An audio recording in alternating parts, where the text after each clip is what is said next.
Hello everyone. Welcome to the U.S. Immigration Hub. More than 300 South Korean workers detained in an immigration raid at a Georgia battery plant last week headed to Atlanta on a flight home. South Korea's foreign ministry confirmed they were due to arrive in South Korea late Friday afternoon. The developments occurred on the same day that South Korean President Lee Jae-myung called for improvements in the U.S. visa system. Lee Jae-myung spoke about the September 4th immigration raid that resulted in the arrest of more than 300 South Korean workers at Hyundai's sprawling auto plant west of Savannah. The Foreign Ministry said U.S. authorities have released the 330 detainees, 316 of them Koreans, and that they were being transported by buses to Atlanta's Hartsfield-Jackson Airport. The group includes 10 Chinese nationals, 3 Japanese nationals, and 1 Indonesian.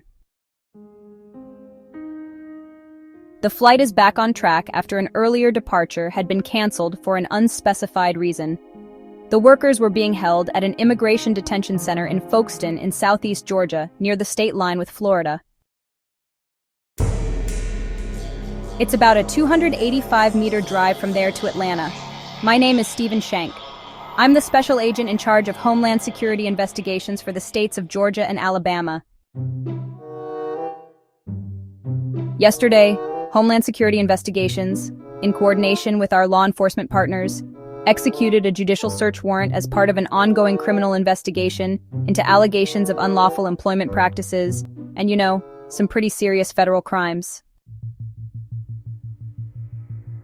This operation really underscores our commitment to protecting jobs for Georgians and Americans, making sure there's a level playing field for businesses that follow the law, safeguarding the integrity of our economy, and of course, protecting workers from exploitation. The investigation resulted in the arrest of 475 individuals and is focused on ensuring accountability for those who violate the law and upholding the rule of law. Complex cases like this require strong collaboration and extensive investigative efforts. We extend our gratitude to ICE enforcement and removal operations, the United States Department of Labor Office of Inspector General, FBI, DEA, Customs and Border Protection, ATF, IRS, U.S. Marshals, and the Georgia State Patrol for their invaluable support. Each agency contributed specialized experience that was critical to the success of this lengthy operation. Together, we are sending a clear and unequivocal message that those who exploit our workforce, undermine our economy, and violate federal laws will be held accountable. I'd like to add that this was not an immigration operation where agents went into the premises, rounded up people, and put them on buses. This has been a multi-month criminal investigation where we have developed evidence, conducted interviews, gathered documents, and presented that evidence to the court in order to obtain a judicial search warrant.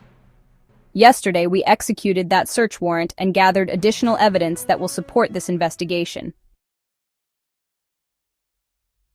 There are no criminal charges being announced today, but this is an ongoing matter. But, this is all in furtherance of the ongoing investigation where we are looking at employment practices. We made seizures yesterday as part of that to gather additional evidence and conducted interviews, and we are continuing this ongoing investigation. We will take some limited questions at this time. Of the 475, how many were Korean nationals? The Korean media is reporting as many as 300. There was a majority of Korean nationals among the 475. I don't have the exact nationality breakdown for you, but we can likely get that. And were these employees of HLGA Battery? Were they employees of construction contractors that were doing construction work on the site? Who did they work for? As we had determined through our investigation in advance and certainly experienced yesterday, there was a network of subcontractors and subcontractors for the subcontractors there. So the employees worked for a variety of different companies that were on the site. It was not just the parent company, but also subcontractors. And we're unraveling that whole network. But some of them worked for the parent company. Is that right? The HLGA battery plant. We continue to work on the investigation of who exactly worked for what company. Where are these 475 people now? They are in the custody of ICE enforcement and removal operations. They were brought to the Folkestone DRA facility last night, and they will be moved based on their individual circumstances beyond that. Yes. Yes, ma'am. WTOC has been investigating and reporting on the presence of undocumented workers on the site for about a year now. And so, this has kind of been something that's been known to some extent in the local community.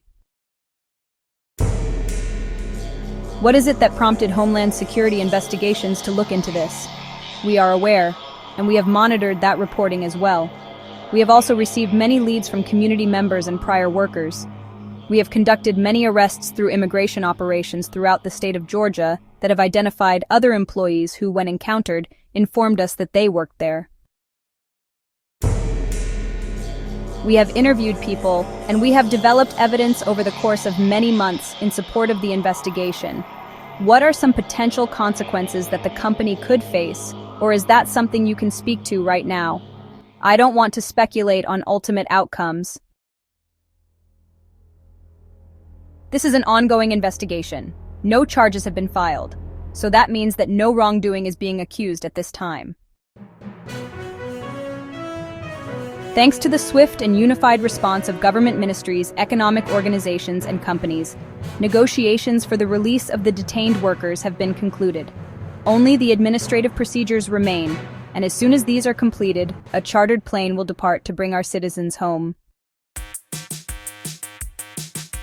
To prevent similar incidents from occurring in the future, we will work together with the Department of Industry and related companies to review and improve the visa system and residency status of those traveling to the United States for project-related business.